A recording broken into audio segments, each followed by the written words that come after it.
In the late 80s, Mike Tyson was more than a champion. He was already a legend, a monster, the scariest man alive. He didn't just beat people, he vaporized them. Step in the ring with Tyson, and you weren't fighting for a win. You were fighting to keep your soul intact. But in 1990, the legend was broken.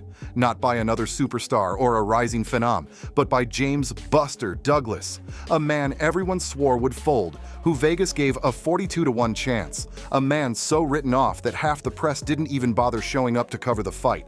So how does a so-called nobody turn into the man who shattered Mike Tyson's aura? Let's rewind. To really understand this upset, you've got to understand what Mike Tyson meant in the late 80s. He wasn't just a heavyweight champion, he was the heavyweight champion. The kind of guy whose highlights aired on the nightly news. Tyson wasn't selling tickets to boxing matches, he was selling tickets to executions.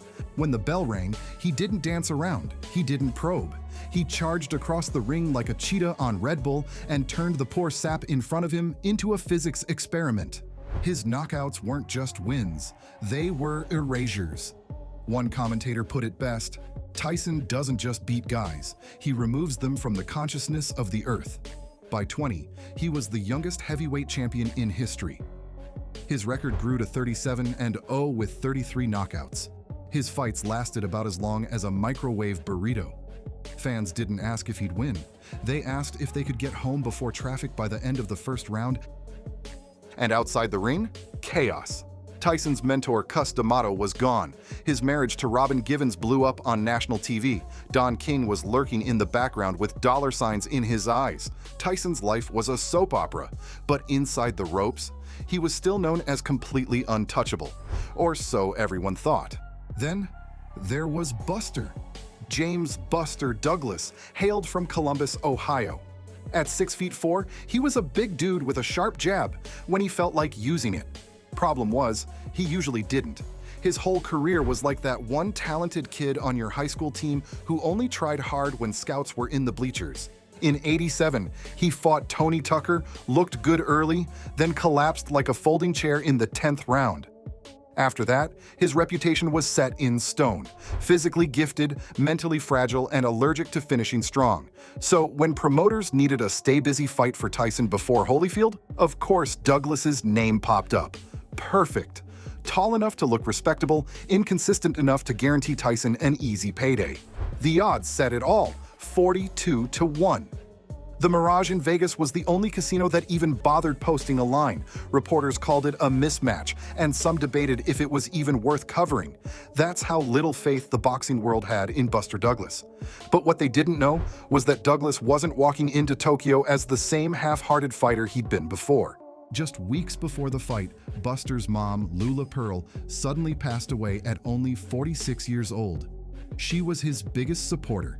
The woman who told everyone within earshot, "My boy's gonna shock the world one day."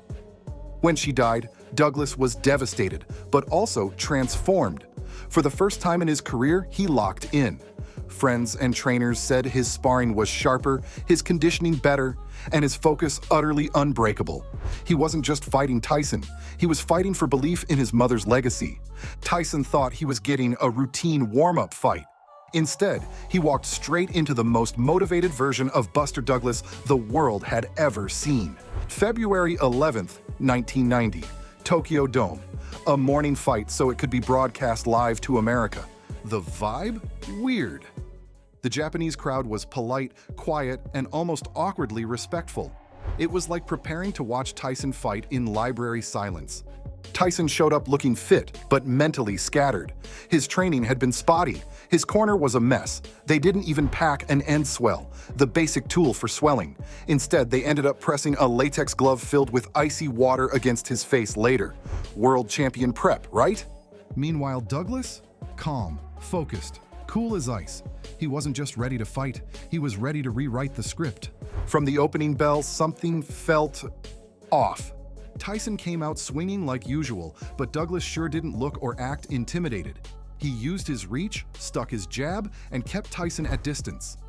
And here's the shocker. The jab wasn't just a rangefinder, it was snapping Tyson's head back. By round 3, people watching were surprised and stating, "Wait, Buster's actually winning rounds?" Tyson's timing was off, his rhythm shaky, and Douglas was dictating the pace. Tyson's corner looked lost. They were expecting a 2-round showcase. Instead, their guy was getting pieced up by a supposedly soft underachiever. By the middle rounds, Douglas's confidence exploded. He wasn't just surviving, he was bullying Tyson, landing combos, ducking counters, and even taunting a little. Imagine the audacity. A guy everyone counted out was beating up the scariest man alive in front of the world. But Tyson was still Tyson. Round 8. Boom! He landed a vicious uppercut and Douglas crashed to the canvas. Millions watching at home exhaled. There it was, the inevitable. The moment Tyson snatched back control. Except Douglas got up. At the count of 9, he stood, not wobbly, not broken, fired up. That's the exact moment history pivoted. The underdog had taken Tyson's Sunday punch, survived it, and came back swinging. Tyson's aura of invincibility cracked right there. Round 9 was Douglas's masterpiece. He came out like a man who realized destiny was within reach. He battered Tyson with combos, jabs, hooks, uppercuts, a buffet of punches. Tyson's left eye ballooned and his legs looked shaky. And Tyson's corner, still fumbling with their makeshift ice glove, as if MacGyver was the cut man. By the end of round 9, Tyson looked less like the destroyer of worlds and more like a guy lost in a nightmare he couldn't wake up from. Then came round 10. Douglas, smelling blood, unloaded. A savage uppercut snapped Tyson's head back. A 4-punch combo followed. Tyson staggered, then fell flat. And here's the image burned into history. Tyson, scrambling on the canvas, trying to shove his mouthpiece back in sideways like a guy fumbling with his house keys at 3 a.m. after too many drinks. He made it to his feet, barely, but the referee waved it off. Game over. The unthinkable had happened. James "Buster" Douglas, the 42-1 nobody, had just knocked out Mike Tyson, the most feared man on the planet. The arena erupted. Commentators lost their minds, and fans at home couldn't believe what they were seeing. One reporter called it the biggest upset in sports history, not just boxing. Sports, period. Douglas stood there in disbelief, but also in vindication. He later said, "This was for my mom. She always believed I could do it." Back in the States, his homecoming in Columbus, Ohio, was pure chaos. A parade with fans lining the streets and signs everywhere. For one shining moment, Buster Douglas was the biggest star in the world. Of course, Don King tried to contest it, claiming the count in round 8 was too long, but come on, Douglas was standing at 9, ready to go. Tyson was the one who couldn't continue. End of story. Douglas's reign was short. Later that year, Evander Holyfield took the title off him in just 3 rounds. The fire that fueled him against Tyson, his mom's memory, the underdog's determination, wasn't there anymore. But none of that matters, because legacy isn't about how long you stayed on top. It's about what you did when the world counted you out. And in Tokyo, James "Buster" Douglas shocked the world. He proved that even the scariest myths can bleed, that no one is invincible, and that underdogs don't just dream. Sometimes they rewrite history. So here's the takeaway.